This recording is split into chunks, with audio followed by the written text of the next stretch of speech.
e aos Tessalonicenses 1:12. Eu leio, meus irmãos, acompanhem. Porque vós, irmãos, sabeis pessoalmente que a nossa estada entre vós não se tornou infrutífera, mas, apesar de maltratados e ultrajados em Filipos, como é do vosso conhecimento, tivemos ousada confiança em nosso Deus, para vos anunciar o Evangelho de Deus, em meio a muita luta. Pois a nossa exortação não procede de engano, nem de impureza, nem se baseia em dolo. Pelo contrário, visto que fomos aprovados por Deus, a ponto de nos confiar Ele no Evangelho, assim falamos, não para que agrademos a homens, e sim a Deus, que prova os corações. A verdade é que nunca usamos de linguagem de bajulação, como sabeis, nem de intuitos gananciosos. Deus disso é testemunha. Também jamais andamos buscando glória de homem, nem de vós, nem de outros. Embora pudéssemos, como enviados de Cristo, exigir de vós a nossa manutenção, todavia vos tornamos carinhosos entre vós, qual ama que acaricia os próprios filhos. Assim, querendo-vos muito, estávamos prontos a oferecer-vos não somente o Evangelho de Deus, mas igualmente a própria vida. Por isso que vos tornastes muito amados de nós. Porque vos recordais, irmãos, do nosso labor e fadiga, e de como noite e dia lutamos para não vivermos à custa de nenhum de vós. Vos proclamamos o Evangelho de Deus. Vós e Deus sois testemunhas do modo como por piedosa, justa e irrepreensivelmente procedemos em relação aos outros que credes. E sabeis ainda que de maneira como pais e seus filhos, a cada um de vós exortamos, consolamos e admoestamos para viverdes por modo digno de Deus, que vos chama para o reino de glória. Amém? Assentai-vos, irmãos. Se no capítulo 1, o apóstolo Paulo, ele fala sobre os próprios Tessalonicenses, da maneira como eles prontamente receberam o Evangelho, como eles aceitaram a palavra de salvação, evidenciando assim a sua eleição. O ministério dele ali foi frutífero. Agora, no capítulo 2, ele vai, de certa maneira, defender-se. Ele vai falar das suas intenções. Isso porque, possivelmente, ele estava sendo acusado. Acusado pelos Tessalonicenses, pelos crentes? Possivelmente não. Na igreja, ele era amado. As acusações vinham dos judeus, daqueles que o expulsaram de Tessalônica. E aí a gente tem que rever um pouco a história, e lá para Atos dos Apóstolos, mesmo porque Paulo começa citando isso, porque vós, irmãos, sabeis pessoalmente, não é porque outros contaram, vocês são testemunhas disso. Vocês sabem pessoalmente que a nossa estada entre vós não se tornou infrutífera. Quanto tempo, ou como foi a estada de Paulo lá em Tessalônica? Você deve estar lembrado que quando nós fizemos a introdução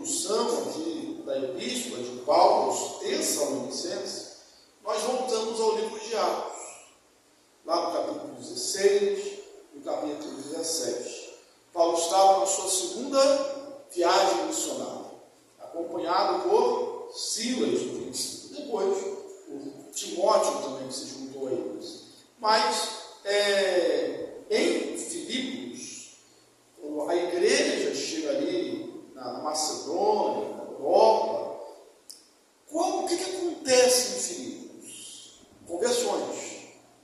A primeira conversão foi a conversão de Lídia, um solo europeu, a vendedora de púrpura. Ela ouviu a palavra pregada e disse a palavra de Deus que o Senhor abriu os olhos de Lídia para entender o que Paulo estava falando. Nós louvamos a Deus, porque é Deus que abre os olhos das pessoas, que faz cair como escamas, que faz brilhar a luz. Isso aconteceu em Filipos. Depois disso, Paulo e Silas são presos, são chicoteados, são jogados na mais inferior prisão, na masmorra. E diz o texto que à meia-noite, Paulo e Silas cantavam louvores a Deus e oravam. E quando nós lembramos dessa passagem, nós pensamos assim: olha, açoitados, maltratados, presos, humilhados, certamente com dor e muito cansados, mas à meia-noite eles oram e louvam. Imagine que testemunho foi para cada prisioneiro que estava ali e podia ouvir a voz de Paulo e Silas orando e louvando ao Senhor. O que acontece? Há um terremoto, as prisões se abrem, e diz que o carcereiro, acordando com aquele barulho e vendo todas as trancas abertas, imaginando ele que os presos tinham fugido, ele quis se matar, dar cabo da própria vida. Surge uma voz de salvação: não te faças nenhum mal, porque todos estamos aqui. Bom, certamente que Paulo conquistou os presos também, porque se uma prisão se abre, o normal não é mesmo que os presos fujam. Mas eles estavam envolvidos numa atmosfera diferente de agir, de ação, de poder de Deus. E qual é a palavra do carcereiro? O que ele diz? O que eu devo fazer para ser salvo? E a resposta de Paulo continua sendo a resposta hoje também. Que nós continuamos dando, que a igreja continua dando, e que é a única resposta que a humanidade precisa. Qual a única resposta que a humanidade precisa? Crer no Senhor Jesus. É o Evangelho que nós queremos. Crer no Senhor Jesus. Crer no Senhor Jesus. E será salvo tu e a tua casa. E aí, irmãos, olha como Paulo começa. Vocês sabem que a minha estada aí não foi frutífera. Porque ele sai de Filipos, e para onde que ele vai? Para Tessalônica. E prega. Quanto tempo? Está lembrado? 3 sábados. Arrazoando, exortando, ensinando, falando da palavra na sinagoga. Não foram 3 meses. Não foram 3 anos. Lembrando que lá em Éfeso ele ficou 3 anos e meio. Mas aqui ele fica 3 sábados e planta uma igreja. Deixa uma igreja organizada. Mas os judeus se levantam e expulsam Paulo da cidade. Ele vai falar aqui, no versículo 2, mas, apesar de maltratados em Filipos, como é do vosso conhecimento, observe que Paulo, ele só está relembrando aos Tessalonicenses o que aconteceu. Até aqui ele não está falando nada de novo. E quantas vezes, irmãos, o que nós precisamos para fortificar, para fortalecer a nossa fé, para nos animar na caminhada, é relembrar. Relembrar da palavra de Deus, relembrar aquilo que a gente já sabe e relembrar aquilo que Deus já fez por nós, das ações de Deus a nosso favor. E está fazendo isso. Quando Paulo ele é açoitado em Filipos, preso, o que seria normal fazer? O que eu faria, e possivelmente você faria também? Peraí, eu quero agora um período sabático, né? Quero um período de descanso. Deixa eu me recuperar. Deixa eu dar um tempo agora para botar os pensamentos em ordem, equilibrar as emoções. Mas Paulo não é esse homem. Ele não está em busca de segurança. Ele não está em busca de descanso. Ele não está em busca de conforto. Ele está em busca de pregar a palavra de Deus. Bom lembrar que em outro lugar ele diz assim: ai de mim se não pregar o Evangelho. E ainda, né? É ele que ensina que ele deve se pregar a tempo e a fora de tempo, sendo oportuno ou não. Há uma necessidade urgente de pregar. Ele sai de Filipos e vai pregar em Tessalônica e é expulso dali. Mas a palavra de Deus, a estada dele ali, não ficou infrutífera, apesar da oposição dos judeus.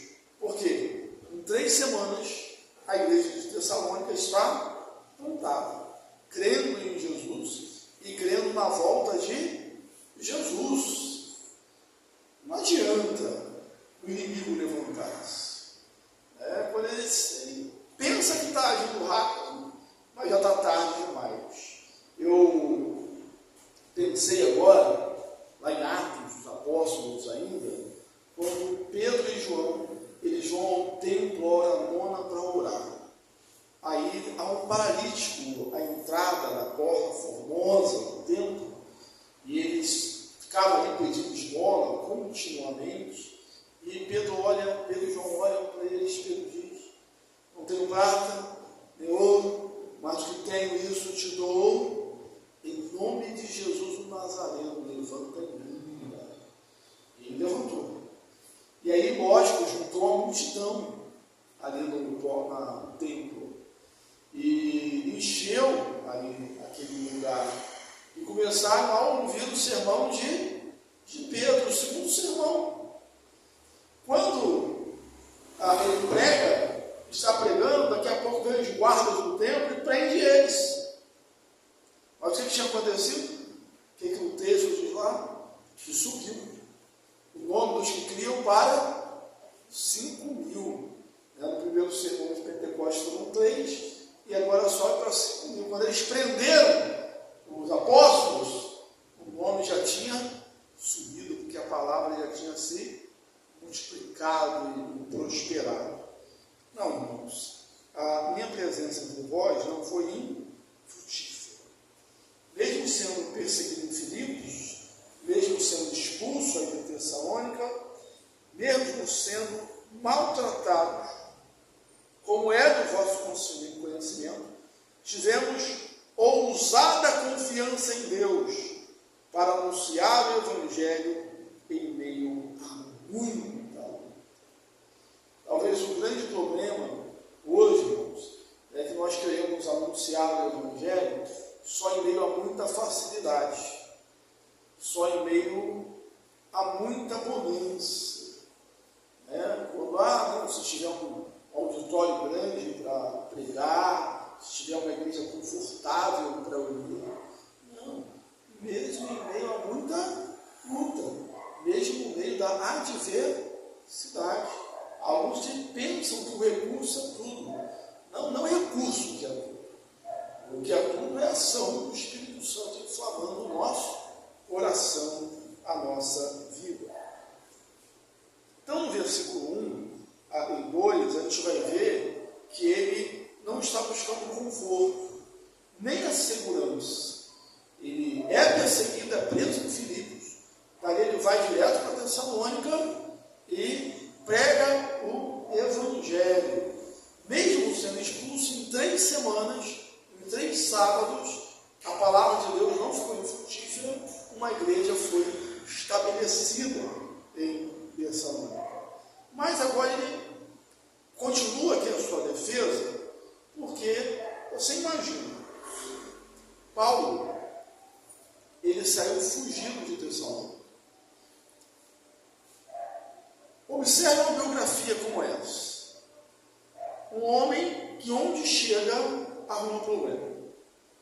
Um homem que já foi preso. Como que a gente encara um currículo desse? O que a gente pensa disso? Onde chega dá problema. Marcelo foi do RH, né? Para contratar um negócio assim? Vai histórico, né? Vamos ver aqui, por onde ele passou, estava tudo em paz, o negócio foi transtornado, né? Botou o mundo de cabeça para baixo. Já foi preso. Olha o histórico. E aí Paulo vai se defender. E, irmãos, é interessante. Tem que está dizendo assim, a nossa exortação não procede de engano. O nosso evangelho não é uma mentira. O nosso evangelho não é de homens. Por vezes ele diz que recebeu esse evangelho de Jesus, que ele apareceu, que deu o evangelho a ele. Então, o evangelho que ele prega não é um engano, não é mentira. É o evangelho puro, genuíno, verdadeiro. É o evangelho que nós hoje continuamos a pregar, sem maquiagem, sem máscara, sem nenhum acessório. Lá em Romanos, ele vai dizer, porque Romanos, capítulo 10, versículo 9 e 10, porque se tu com tua boca confessares que Jesus Cristo é o Senhor, em teu coração creres que Deus ressuscitou dentre os mortos, você é salvo. É o evangelho que nós pregamos. A justiça de Deus que é imputada a nós por causa de Jesus, e tão somente por causa de Jesus. Então o evangelho que eu prego não é engano, ele é verdade, ele não é engano, ele não é mentira, ele é verdade, e nem procede de impureza. Impureza aqui, embora a palavra impureza, quando aparece na Bíblia, normalmente no sentido de impureza sexual, mas no contexto, pela leitura do próprio texto, a gente vê que essa interpretação não cabe aqui.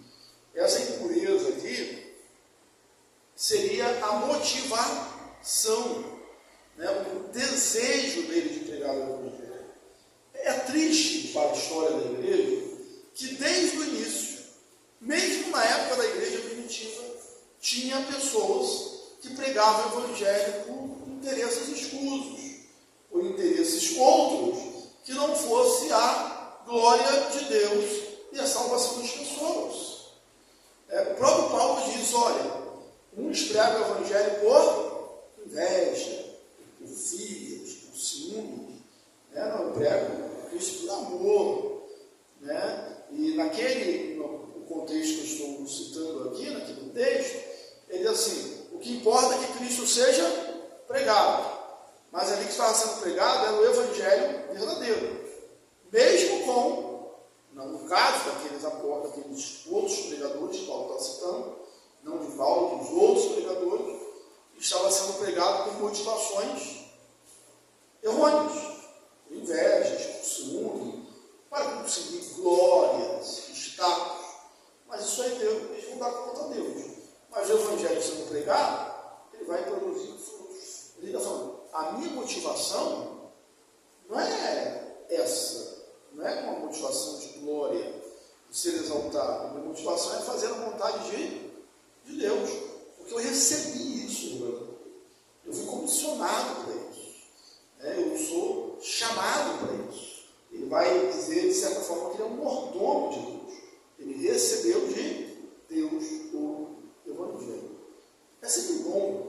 nós fazermos uma inquisição no nosso próprio coração e sabermos não só se a gente está fazendo a coisa certa, mas se também estamos fazendo pelo motivo certo. Fazer a coisa certa é bom, mas fazer a coisa certa pelo motivo certo é melhor ainda. Ou lembrando do comercial, não tem preço, né? Fazer a coisa certa pelo motivo certo não tem preço. A carta de João às igrejas da Ásia, 7 igrejas da Ásia, lá no Apocalipse, uma delas é a carta à igreja de Éfeso. O que João diz à igreja de Éfeso? As obras da igreja de Éfeso eram boas? Eram boas, eram perosas obras. A doutrina deles era boa? Era boa, obrigado na verdade. Mas o que João, melhor dizendo, condena? Cristo condena ali na linguagem de João, na igreja de Éfeso. Tenho, porém, contra ti, que abandonaste o teu primeiro amor. Quer dizer, fazia as coisas certas, mas não era pelo primeiro amor. Não era por Jesus, era por outra motivação. Então nós, isso aí fica uma aplicação para a própria vida da igreja, nossa vida.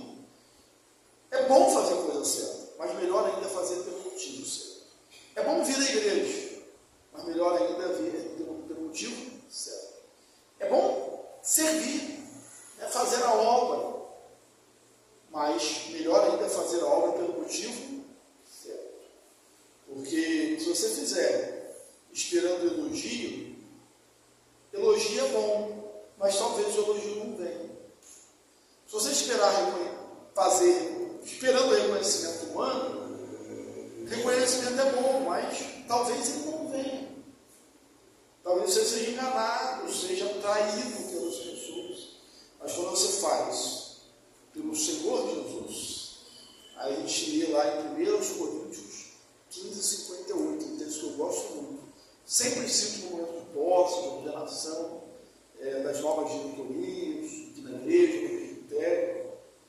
Portanto, meus amados irmãos, sede sempre firmes, inabaláveis, abundantes na obra do Senhor, porque no Senhor, olha só, no Senhor, o vosso trabalho. Onde que o nosso trabalho não é bom? Quem o nosso trabalho não é bom? O Senhor, a motivação correta. A ausência disso faz muitas pessoas começarem a nutrir mágoa no seu coração, cheio de raiva de amargura. Por quê? Porque está fazendo uma motivação errada. Aí eu faço, o pessoal não reconhece, eu fico triste. Mas eu sei que do Senhor isso jamais vai acontecer. E também não procedeu, não baseia de dolo. Na nossa sistema de justiça, no direito, existe o crime culposo e o crime doloso. O crime culposo, normalmente, é quando não há intenção, quando você não fez nada para provocar aquilo. O crime doloso é quando você realmente teve culpa, você premeditou, você contribuiu para aquilo. Então, o dolo aqui é justamente essa intenção, essa artimanha, como alguém que coloca a isca no anzol, para fisgar o peixe. Há uma intencionalidade. Então não houve dolo, quer dizer, não houve subterfúgios, não houve nenhum enfeite para conquistar, para enganar. Porque hoje em dia, especialmente hoje, temos um Paulo já era assim, na igreja antiga, busca-se às vezes subterfúgios para agradar. Calma, gente. Os prêmios sábios, quando chegam às ideias, se tal a gente der uma mudada no nosso culto, para atrair o jovem. Não, a gente não está interessado no subterfúgio. O evangelho não é pregado, isso nunca deu certo, pelo menos não a longo prazo. Isso nunca funcionou. E a igreja que até hoje continua entrando nessa mesma toada aqui. Tem tradição da igreja dele, né, pastor, né? Ele era pastor membro que eles têm, na igreja batista. E ele saiu porque a igreja começou a se desvirtuar, assim, ele falou, mas não teve jeito, o pastor, que era responsável mesmo, não queria mudar. Eles começaram a mudar a estrutura da igreja para até jovem, então a igreja estava parecendo uma discoteca. A primeira igreja era toda pintada de preto. O púlpito, eles tiraram o púlpito tradicional e botaram um barril, né, pintado de preto, né, para ficar um negócio mais descolado, né, assim, jovem. Não é assim que a gente está pregando. Por exemplo, eu faço isso. Bom lembrar que desde a época da igreja antiga existia isso, está aqui, não é novidade. Inclusive, gente que pregava Cristo por interesse. Didaquê, não sei se você já ouviu falar, Didaquê é o primeiro documento cristão fora da Bíblia. Né? Não é a Bíblia, não é inspirado, mas é algo que definia a vida da igreja. Era como se fosse um tratado ético de comportamento. E na Didaquê, que foi escrito mais ou menos no ano 100 depois de Jesus, então se vê bem próximo lá da época primitiva, eles diziam assim, uma das orientações: se um profeta, né, um mensageiro chegar, ele fica um dia na sua casa. Aí você cuida dele, sabe? Se ele ficar 2 dias, fala assim, é falso profeta. Ele está querendo se aproveitar. Né? Se ele quer ficar entre vós, que fique, mas te arruma uma ocupação. Ou seja, que trabalho. Porque desde aquele tempo tinha gente querendo pregar o Evangelho para arrumar um meio de vida. E Paulo vem mostrando isso e condenando isso. Aí ele continua.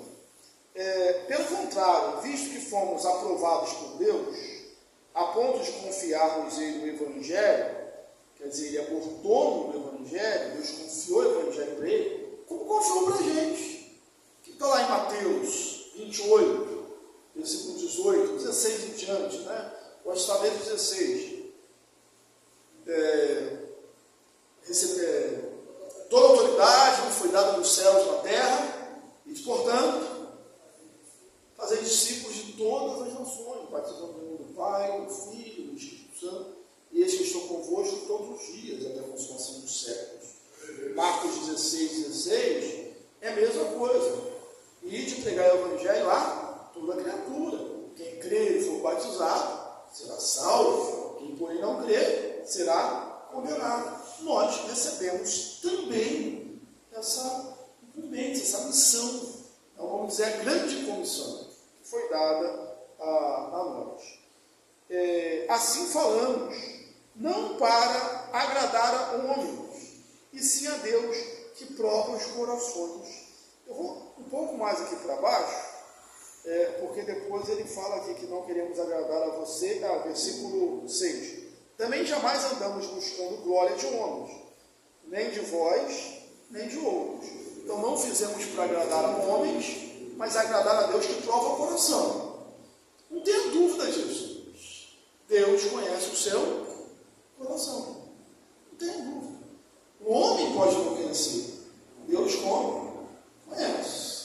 Isso aí corta para os dois lados, né? Ele conhece a minha boa intenção e conhece também a minha má intenção. Né? Eu posso enganar até a mim mesmo, né? Falar, não, estou fazendo isso, por isso justificar. Já viu quando você começa a se justificar? Mas a minha intenção ele conhece. Tanto o bem como o mal. Deus sonda os corações. Senhor, tu me sondas e me conheces. Salmo 139. E também não procuramos agradar a vós e nem aos outros, jamais buscando glória de homens, nem de vós, nem de outros. Irmãos, há um limite, eu diria que é um limite tênue, entre assim, a graciosidade, né, o agradar, né, o ser, como diz lá em Atos 2, a forma que viviam os novos convertidos. Você lembra? Permaneceu um tempo, partiu pão de casa em casa, tinham tudo em comum, e muitos prodígios eram feitos por meio dos apóstolos, e eles contavam também com a simpatia de todo o povo. Essa é a forma que o crente tem que viver. A gente tem que contar com uma simpatia do povo. Nós não somos antipáticos, nós não somos arrogantes, nós não somos desagradáveis. Mas ao mesmo tempo, a gente tem que procurar não viver só para agradar o outro. Porque, via de regra, nós desagradamos quando falamos a verdade. E a mensagem que nós pregamos, a mensagem de verdade. Por exemplo, quando nós desagradamos, pregar o Evangelho já é arrumar um problema. Se você pensar, uma coisa muito natural para a gente, mas se você olhar com os olhos de quem está de fora, você vai ver um grande problema. Só a gente diz que Jesus Cristo é o único e suficiente Salvador. Só vai para o céu quem aceita Jesus como Salvador. Logo, todo o restante vai para o inferno. Quando a gente prega, a gente está dizendo para as pessoas isso. E se você estivesse do outro lado, né, você receber isso de maneira agradável ou receber isso como se fosse uma patada? Você recebe como se fosse uma patada. Eu estou aqui, faço bem, faço por os outros. Ele acha que só ele está certo. Mas isso a gente não negocia. É o princípio pregado pela igreja, desde tempos, desde igreja a igreja, né? Vamos lá. Versículo: a verdade é que nunca usamos de linguagem de bajulação, como bem sabeis, com intuitos gananciosos. Deus disse a testemunha. Irmãos, tem gente que quer agradar o tempo todo. E não é errado querer enganar. Lembra daquilo que eu falei? Fazer a coisa boa, a coisa certa é legal. Mas melhor ainda é fazer a coisa certa com a motivação correta. Uma boa motivação. Agradar é bom. Quem vai discutir isso? Quer que ser agradável, agradar os outros, fazer elogios, é uma coisa ruim? É muito bom. Agora, a intenção por trás disso é que é outra coisa. Quando você elogia e bajula com a intenção de receber alguma coisa, mostra uma má intenção no coração. Eu já citei aqui, não sei, não lembro se eu citei aqui, mas ficou uma coisa muito escancarada, para mim ficou até um pouco feio. Tinha um colega porque é pastor, pastor, jovem, né? E ele estava sem campo, estava procurando a igreja. Vocês sabem que eu sou presidente do presbitério de Belfort Roxo. E aí, ele começou a mandar mensagem para mim, né? Começou toda. Não tinha um post do Facebook que eu fizesse, que ele não escrevesse alguma coisa lá legal, né? Falando dos frutos, tudo, nem pensa dos frutos. Aí, passou um ano, ele arrumou um campo. Rapaz, ele nunca mais falou comigo. Nunca mais nem curtiu o post. Na falta de tempo? Pode até ser. Mas também ficou muito escancarado, né? Que ele queria só me agradar para conseguir alguma coisa. Olha, não assim, agradar o outro é muito bom. O problema é quando você faz só com interesse. Às vezes interesses financeiros. Vamos manter fulano na igreja. Não, o dízimo é algo. Não, a gente não vai fazer isso. A gente vai pregar o Evangelho genuíno. A tempo e a fora de tempo. Agora, vamos tratar todos com cortesia, com amabilidade, com o amor cristão, aliás, é um fruto do Espírito, não é isso? Na verdade, é o primeiro fruto do Espírito. Amor, alegria, paz, longanimidade, benignidade, bondade, mansidão, fidelidade, domínio próprio. Quantas essas coisas não há lei. Mas as segundas intenções é que é realmente aqui o fato negativo e o pecado, podemos dizer assim. Embora pudéssemos, versículo 7, embora pudéssemos, como enviados de Deus, exigir de vós a vossa manutenção. Paulo nunca deixou de falar isso, ele nunca disse que não era certo o pastor, o ministro receber, nunca disse.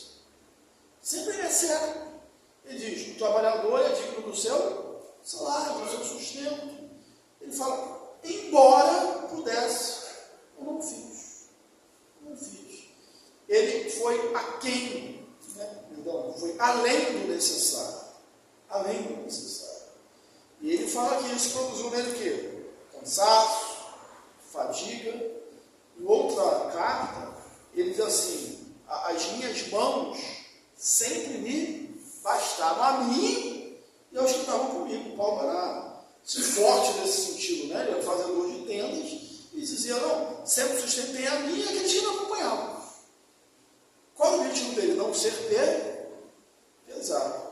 Aí você, mas Paulo nunca pedia, né? Pedia. Paulo já pedia. Lembra que ele, quando ele é preso em Jerusalém, foi para Jerusalém fazer o quê? Levar ofertas que ele coletou das igrejas. Né?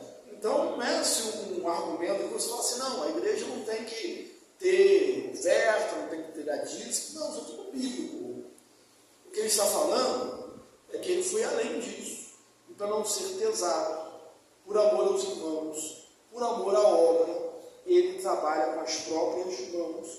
Mas nisso ele paga um preço, e um preço alto. Dizendo: porque recordais, versículo 9, irmãos, do nosso labor e fadigas, de como noite e dia labutamos, para não vivermos à custa de nenhum de vós, os que proclamamos o Evangelho de Deus. Então, isso não era nem o ideal, mas era o necessário. E Paulo não se privou de fazer o necessário por amor à obra e por amor aos Tessalonicenses. Ele diz aqui nesse texto, nós já passamos aqui, que ele diz que ele se comportou entre eles como ama, como uma mãe, como alguém que dá carinho. E isso aí resume tudo, né? Por quê? Porque o que uma mãe e um pai conhecem é o sentido da abnegação, de abrir mão, de pagar o preço, de sofrer o dano por causa dos filhos. Às vezes o pai está lá com a camisa, né, já esgotado, um sapato gasto, mas o filho está com um tênis novo. Nós fazemos isso. É natural a gente fazer isso. Os pais fizeram pela gente. Nós estamos falando da regra, tá? Não, mas o pai fala assim: essa é a regra, o normal. Aí nós vamos fazer pelos nossos filhos. Vou fazer, não foi como ano. E ele vai terminar falando isso também. Que ele foi como um pai. Ele usa a figura da mãe e a figura do pai para dizer o amor que ele tinha pelos Tessalonicenses. Vós sois testemunhas, do modo porque piedosa, justa e irrepreensivelmente procedemos em relação a vós, credes. No capítulo 1 ele escreve, Paulo está se defendendo de acusação não deles, mas dos judeus. Porque você vai lembrar que os judeus perseguiram Paulo lá, expulsaram da cidade, aí ele fugiu para Bereia. Em Bereia ele encontrou um grupo de pessoas que aceitaram a palavra e que foram inclusive mais nobres do que os de Tessalônica, porque ouviram a palavra, receberam-a com toda avidez e examinavam-na todo dia nas Escrituras para ver se as coisas eram assim. Aí o que aconteceu? Paulo está pregando em Bereia, o que acontece? Aquele judeu lá de Tessalônica, não os crentes, mas os judeus já convertidos, vem perseguir Paulo em Tessalônica. Aí Paulo, em Bereia, e aí Paulo foge para deles. Ora, lógico que havia uma murmuração, uma difamação de Paulo, e por isso aqui no capítulo 2 ele está se defendendo. Não defendendo só a sua honra, porque às vezes nós deixamos isso para Deus, né? A gente tem que estar se defendendo, mas por causa do evangelho.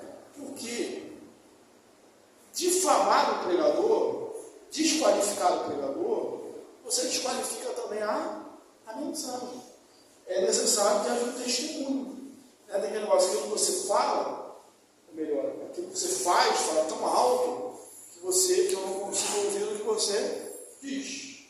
Isso para um lado e para o outro, para o bem ou para o mal. Se a pessoa faz tudo errado e depois de motivar você a fazer o certo, você fala assim: poxa, é uma coisa errada. Eu lembro que sempre citei aqui na época dos pais, né, na época de família, que um pai deve 3 coisas aos seus filhos. O pai deve 3 coisas ao seu filho. E é muito fácil, alguém lembra? Aí. Difícil de decorar, né, Marcelo? Fala de novo, o pessoal não consegue decorar. O pai deve 3 coisas ao seu filho. Fala aí. Entendeu? Em primeiro lugar, exemplo. Em segundo lugar, exemplo. Em terceiro lugar, exemplo. É um modelo. Eu costumo dizer que o argumento mais forte é assim, ó. Você já viu seu pai fazendo assim?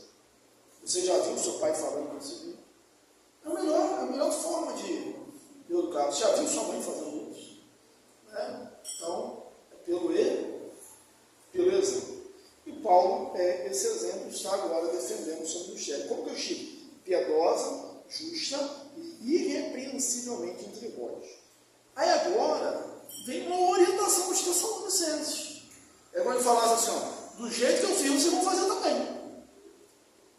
Ele sempre diz aos crentes assim, sede meus imitadores, como eu sou de Cristo e Cristo de Deus. Então, siga o meu exemplo. Aí o que ele diz? E vós sabeis ainda que de maneira como o Pai a filhos, a cada um de vós, e sabeis ainda de que maneira como o Pai a filhos, a cada um de vós, exortamos, consolamos e admoestamos. O ministério dele, consolar, admoestar e exortar. Agora que é a conclusão. Para que ele fez tudo isso? Qual o objetivo de tudo isso? Para viverdes de modo digno de Deus, que vos chama para o seu reino de glória.